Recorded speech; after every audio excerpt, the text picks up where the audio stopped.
बिस्मिल्लाहिर्रहमानिर्रहीम। अस्सलाम वालेकुम मौजूद अजीज साथियों, आपका मेजबान सुलेमान आपकी खिदमत में हाजिर है। What an introduction. My Urdu teacher will be so proud of me for this. तो welcome back to Teen Cast, और आज हमारे साथ दोबारा अली और तैमूर मौजूद हैं।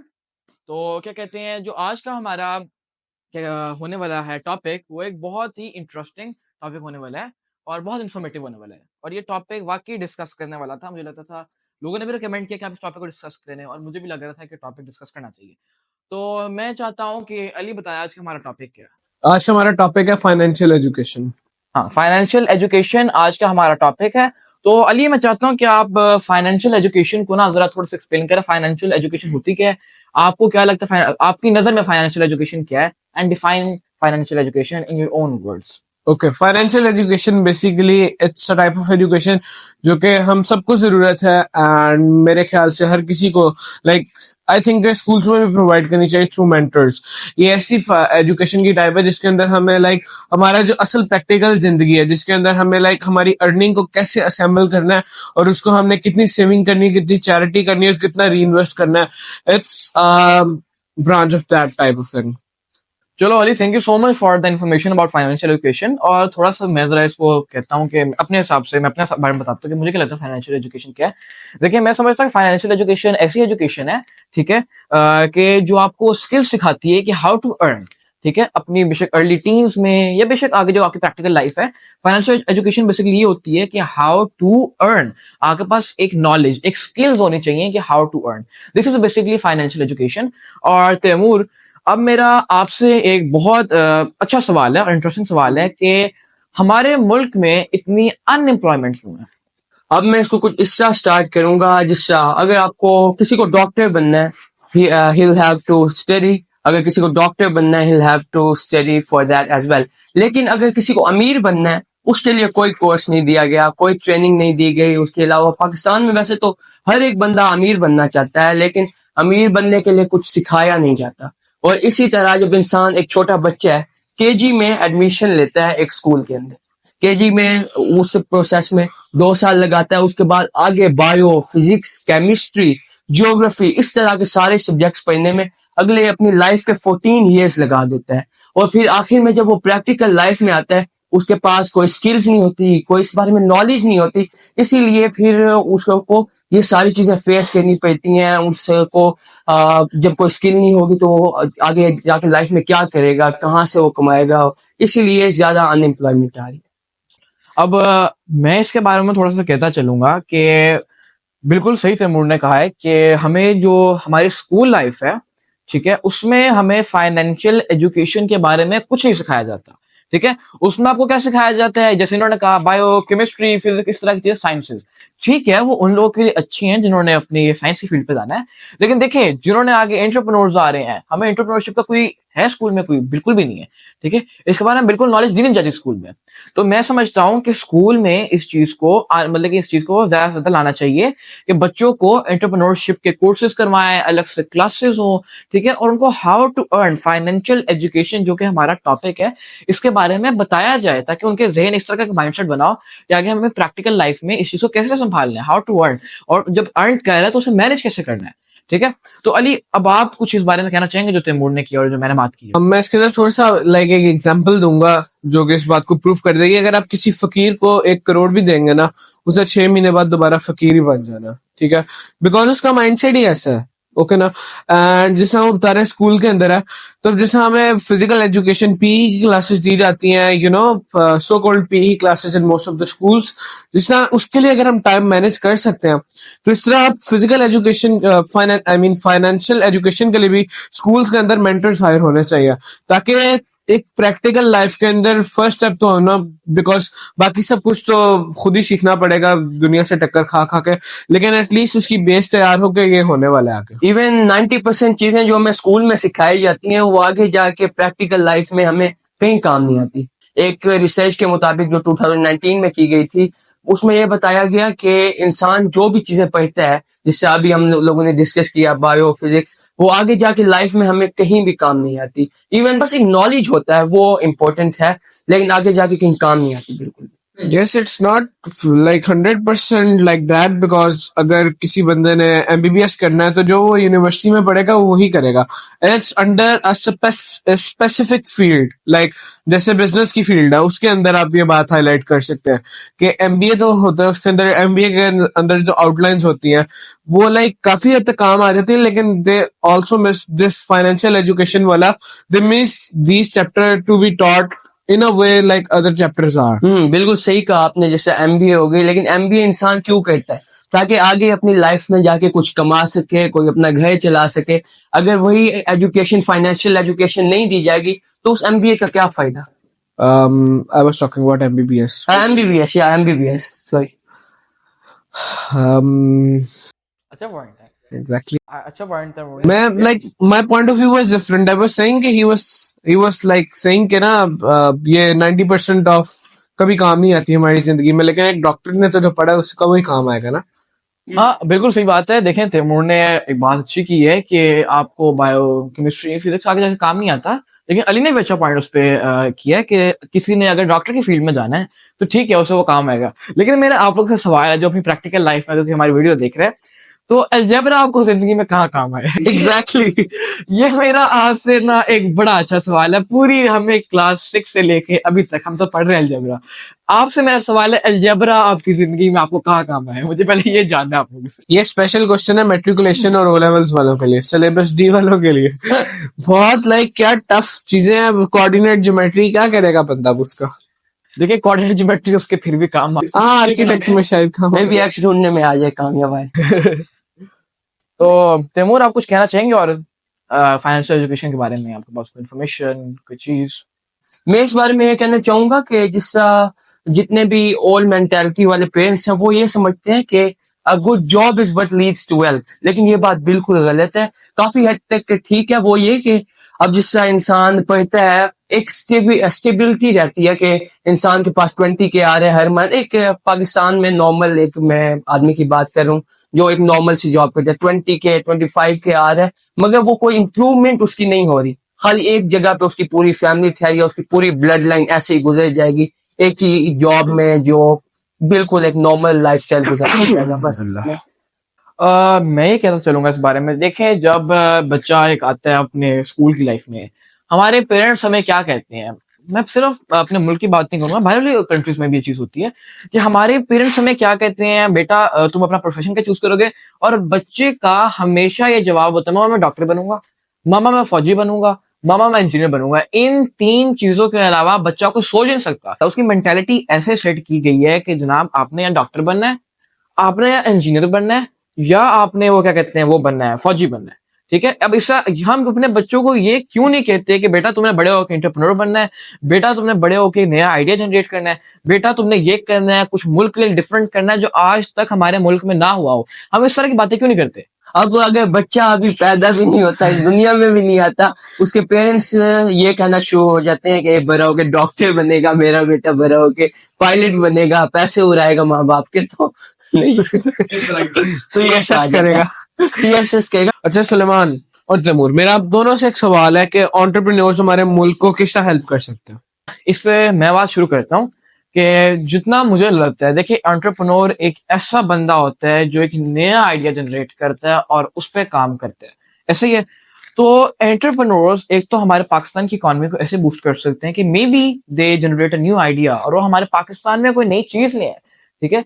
कितने लोगों ने, अब मैं आप लोगों को एक दो भाइयों की, आई थिंक भाई थे या दोस्त थे, I don't have the correct information, ठीक है, रियली सॉरी फॉर दैट, लेकिन उन्होंने क्या किया, उन्होंने पाकिस्तान की पहली फार्मूला 1 कार बनाई. वो एक नया आइडिया था. ठीक है. इस तरह की चीज पाकिस्तान में बंदा सोच भी नहीं सकता था, और जब उनका इंटरव्यू हुआ लोगों को पता ही नहीं था कि फार्मूला 1 गाड़ी होती क्या है. ठीक है. तो ये देखिए इस तरह एंटरप्रेन्योर्स हमारे मुल्क को हेल्प कर सकते हैं और इकोनॉमी वगैरह भी बूस्ट कर सकते हैं. उसके अलावा अभी जैसे हम लोग बात कहते हैं, जब एक एंटरप्रेन्योर एक मुल्क में आता है वो मुल्क को काफी तरीकों से हेल्प करता है, जिससे न्यू जॉब क्रिएट करता है, न्यू अपॉर्चुनिटीज, अनएम्प्लॉयमेंट खत्म होती है. उसके अलावा इकोनॉमी को ग्रो करता है जिससे टैक्सेस वगैरह भर के. उसके अलावा स्किल डेवलपमेंट होती है जिससे हेल्थ के, एजुकेशन, हर चीज में इंसान बूस्ट करता है. और इंसान नहीं, उसका कंट्री ज्यादा बूस्ट करता है. तो इसी तरह हम अगर पाकिस्तान में ज्यादा एंटरप्रेन्योर लाएं, सब कुछ करें, तो ये खाली हमारे लिए फायदेमंद नहीं होगा, बल्कि हमारे मुल्क का नाम ऊपर जाएगा। देखिए, मैं कहता हूँ कि जो लास्ट वीडियो में से हमें कुछ लोगों ने कहा था कि आप पाकिस्तान के बारे में बड़ी नेगेटिव बातें कर रहे हैं। तो really sorry to say that हम लोग पाकिस्तान की लोगों की सोच और पाकिस्तान के लोगों की बात कर रहे थे कि उन्होंने अब देखें, ये अब वो चाहते तो फार्मूला 1 कार जो बनाया उसको कितना प्रमोट कर सकते थे जी, उसको कितना अच्छी तरह हम उसको उठा सकते थे।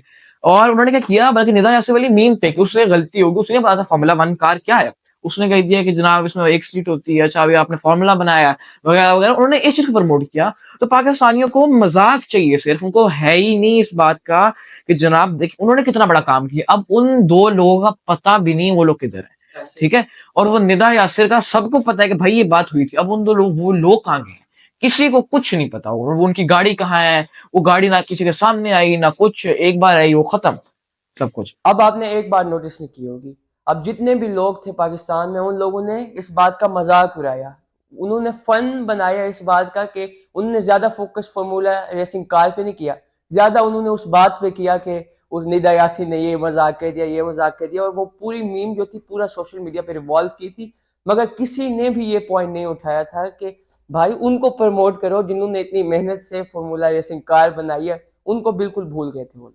एंड मोर ओवर जो एक एंटरप्रेन्योर होता है वो अपने साथ एक आइडिया जनरेट करता है। जैसे कि जापान इतना टेक्नोलॉजिकल कंट्री है, उसके अंदर एंटरप्रेन्योर्स ही तो हैं जिन्होंने इतने बड़े बड़े आइडियाज जनरेट किए और एक डिफरेंट वे से कंट्री को लीड कर रहे हैं। वो जापान पहले क्या थी उसका I don't have much information, but वो शुरू से टेक्नोलॉजी बेस्ड नहीं थी, बट अब सबको पता है कि जापान किधर है और किस वजह से। और मैं एक और बात कहता था, जो सारे पाकिस्तानी कहते हैं ना चाइना का माल, चाइना का माल, आपको पता भी है कि चाइना का माल किस तरह का है? कभी इस बारे पे रिसर्च करें कि चाइना में कितने एंटरप्रेन्योर्स हैं और उन्होंने क्या कुछ किया। जो हम चाइना का माल कहते हैं ना, पाकिस्तान में ये माल आता है, ठीक है ना। तो चाइना का आप माल देखें ना, दुनिया की हर बड़ी बड़ी जो चीज है ना उसमें कहीं ना कहीं चाइना का हाथ होता है, ठीक है। तो हम जो कहते हैं ना चाइना का माल जी, चाइना का माल, चाइना का माल इतना पावरफुल, इतना स्ट्रांग और इतनी अच्छी उनकी बिल्ड क्वालिटी होती है ना कि आप लोग एक बार उसके बारे में पढ़े ना तो आप लोगों को पता चले चाइना का माल असल में होता क्या है। एक मजेदार बात आप लोगों को बताता हूँ, जिससे इंडिया के लोग हैं, इवन पाकिस्तान के बहुत से लोग हैं, वो लोग समझते हैं कि चाइना का माल होगा तो खराब होगा। वो लोग पता है क्या करते हैं, वो सबसे पहले मुल्क को देखते हैं कि मुल्क के क्या हालात हैं, मुल्क ये लोग भी वहां पे अफोर्ड कर पाएंगे या नहीं। वो हमेशा उनका फोकस होता है कि कोई ना कोई अफोर्डेबल चीज होनी चाहिए।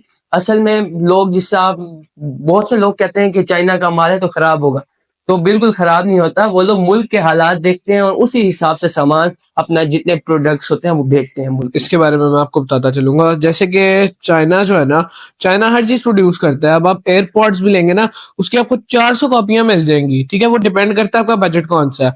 अब जैसे मार्केट में अगर किसी को आइडिया हो तो जापान के लिए अंदर जो चाइना कॉपी बनाता है ना, वो आजकल पाकिस्तान में इंट्रोड्यूस हुई है। वो इतनी बेस्ट कॉपी है, लाइक इट्स कंपैरेटिव, पता ही नहीं लगता ओरिजिनल है फेक है। इट डिपेंड्स द रीजन किस तरह और ऑडियंस किस तरह की है। एंड जिस तरह कि आप देखते हैं हमारे इतने इम्पोर्ट टैक्सेस वगैरह हैं, हम बाहर से इवन के लेस भी मंगवा लेना, वी कांट अफोर्ड इट। लेकिन अगर हम चाइना से प्लेट हमारी जो हम सारे यूज करते हैं वो हम किस तरह अफोर्ड कर सकते हैं, बिकॉज उसका प्रोडक्शन कॉस्ट लो है उनके हिसाब से, बिकॉज उनकी मेंटेलिटी इस तरह की है, वो बल्क में पूरी दुनिया में एक ही प्रोडक्ट सप्लाई करते हैं। अच्छा, तो फॉर ऑल द पाकिस्तानीज मेरे पास आप लोग के लिए बहुत अच्छा प्रोग्राम है, जो कि according to Google, state bank of Pakistan launched Pakistan first ever nationwide financial literacy program, जो कि आप लोगों को यहाँ दिख रहा है, on 20th January 2012 to promote financial inclusion through education for inclusive economic growth। ठीक है ना। पाकिस्तान ने जनाब एक प्रोग्राम लॉन्च किया था, ठीक है, जिसका नाम था nationwide financial literacy program, NFLP, to promote, क्या कहते हैं, जो इकोनॉमिक ग्रोथ। और जो उन्होंने एंटरप्रेन्योर्स को उठाने की कोशिश की, उन्होंने बताया कि आप अपनी अर्निंग्स को कैसे मैनेज कर सकते हैं, हाउ टू अर्न। बेसिकली उसका टारगेट ये था कि how to earn for young people, ठीक है। और वो बेसिकली प्रोग्राम में जो उनका मेजर टारगेट था वो एक गेम थी जो कि आपको यहाँ दिख रही है पॉम पार्क के नाम से, ठीक है। उस गेम में उन्होंने बताया कि आप अगर अर्न कर रहे हो उसे आपने मेंटेन कैसे करना है, उसे आपने काफी चीजें उस गेम में बताई गई हैं। तो मैं रिकमेंड करता हूँ कि आप लोग जरूर गेम खेलें। मैंने भी खेली है और उसमें बहुत सारी एज ग्रुप्स के लेवल से, कि 8+ के लिए, फिर टीनेजर्स के लिए, फिर 20+ के लिए, उसमें डिफरेंट डिफरेंट लेवल्स हैं जो कि आप लोगों को बताएंगे कि हाउ टू अर्न, और जब आप अर्न कर रहे हो तो उसको मैनेज कैसे करना है, ठीक है, इस तरह की चीजें। अच्छा, additional point to the pompak one is lumps भी, जो लम्प्स यूनिवर्सिटी है वो भी एंटरप्रेन्योर्स अगर उनके पास एक आइडिया जनरेट करके जाए ना तो वो काफी ज्यादा फाइनेंशियल एड देते हैं फॉर दैट एंटरप्रेन्योर, और उसको काफी हद तक सपोर्ट करते हैं कि उसका बिजनेस एक अच्छे मकाम तक जा सके, एक स्टेबल मकाम तक जा सके, basically for the startup entrepreneurs. लेकिन उसके लिए शर्त ये है कि आप में से कोई अगर देख रहा है और वो इस आइडिया पे इम्प्लीमेंट करना चाहता है, तो उसके लिए एक शर्त ये है कि आपका आइडिया जो हो वो बहुत ही अच्छा होना चाहिए और वो उधर जितने भी लोग हैं उनको पसंद आना बहुत चाहिए। यूनिक होना चाहिए, बिल्कुल जिसका हमें unique बेनिफिट नजर आए लम्प्स वालों को। उसमें वहाँ लम्स में जैसे ये लोग बात कर रहे थे, कम्युनिटी है NICL, national incubation centre Lahore, जो कि एंटरप्रेन्योर्स को हेल्प करते हैं इस चीज में। और अपनी मैं थोड़ी सी बात में रह गई थी, जो मैं बात कर रहा था nationwide financial literacy program जो पाकिस्तान ने लॉन्च किया था, इसके बारे में। इसमें एक चीज है, ठीक है, आप इनकी वेबसाइट पर जाकर रजिस्टर कर सकते हैं और वो आप लोग को अपडेट्स देते रहेंगे कब उनके इंटर्नशिप प्रोग्राम्स आ रहे हैं।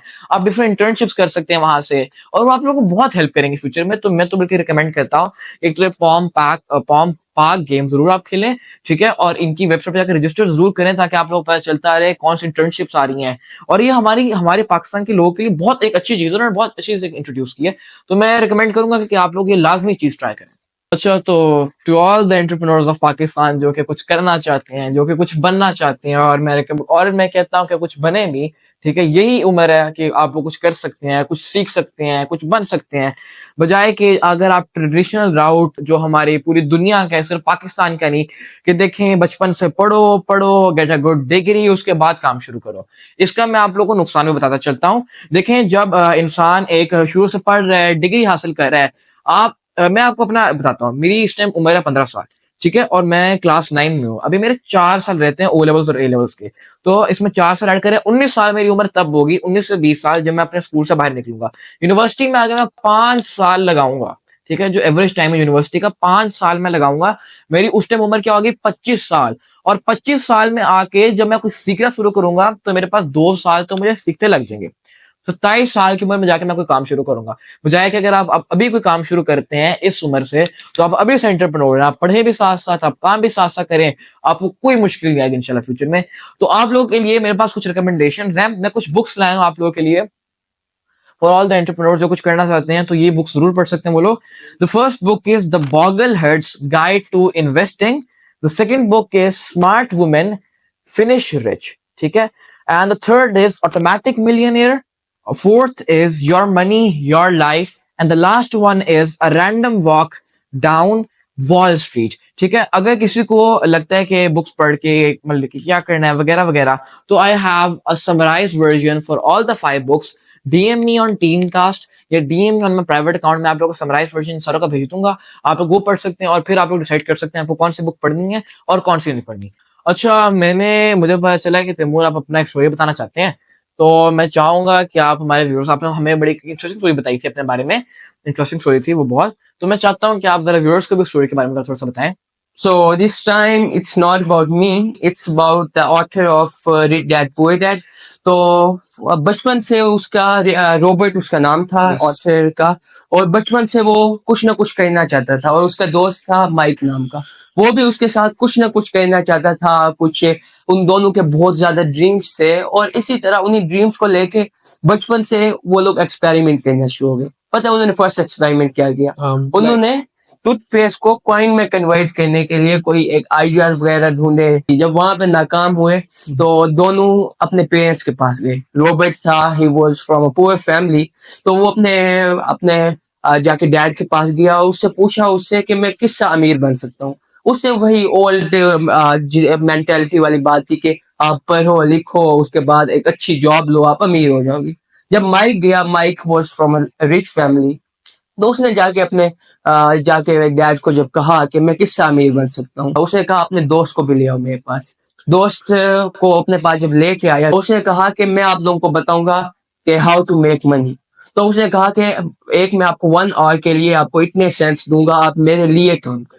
तो जब उसने काम किया 1 वीक के बाद दोनों बहुत ज्यादा फ्रस्ट्रेट हो गए और आ गए उसके हाँ, पास। वो फिर चले गए थे हाँ। रॉबर्ट ने, लाइक उनको वेट भी बहुत ज्यादा कराता था and जब वो चले गए देन वो बोलता कि अगर आप यहाँ पे ना आते ना तो आपकी मेंटालिटी स्टिक रहनी थी कि मैं 10 सेंट्स पे हैप्पी हूँ, आपको कोई मूव ऑन चाहिए, आपको प्रमोशन चाहिए, it's a very good thing. उसके बाद उसने एक आइडिया ये दिया कि जो रिच लोग होते हैं वो मनी के लिए काम नहीं करते, मनी वर्क फॉर देम।